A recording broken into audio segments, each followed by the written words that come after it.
ملت مصر باید این مطلب را بداند که اگر قیام کند برخلاف این توطئه ها، همون طوری که ایران قیام کرد اونجا هم خواهد پیروز شد.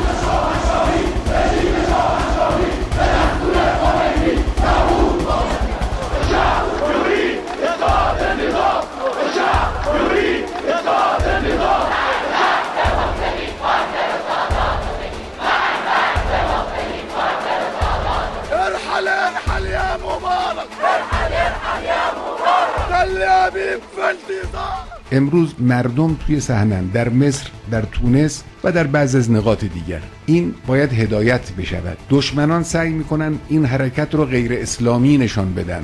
این خطاست. قطعا اسلامی است. شعارهای مردم، حضورشون در نماز جمعه اینها رو نشان میده. بنابراین قطعا اسلامی است، اگرچه سعی میکنن دشمنان نگذارند که این اسلامی بودن تثبیت بشود. Egypt has been a partner of the United States over the last 30 years, has been instrumental in keeping the peace in the Middle East between Egypt and Israel. If you look at first Tunisia and then Egypt, the Nahda party in Tunisia was very low profile, said practically nothing.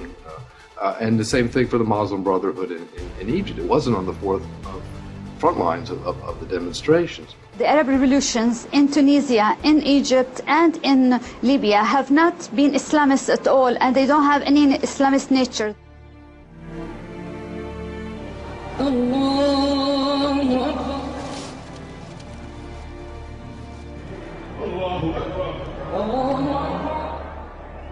غافلگیر شدن. آمریکا در این قضایا غافلگیر شد.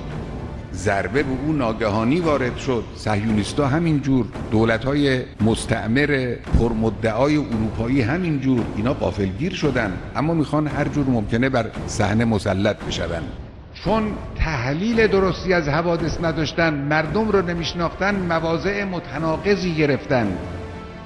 از حسنی مبارک تا آخرین لحظه‌ای که میشد دفاع کنن دفاع کردن، بعد دیدن دیگه نمیشه، اون وقت انداختنش دور.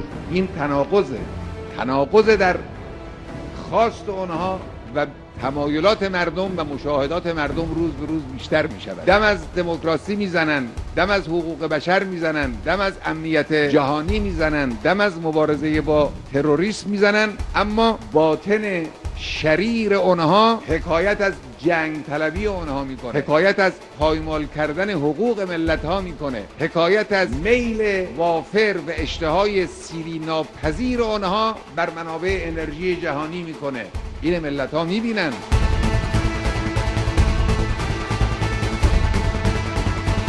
ان نهضة الشعوب هي في الواقع حرب بین الاراده. جنگ اراده هاست. اراده الشعب و اراده اعداء. جنگ عزم های راسخه. هر که عزمش بیشتر بود او برنده است. و اکثر تحملا للصعاب فهو منتصر حتما.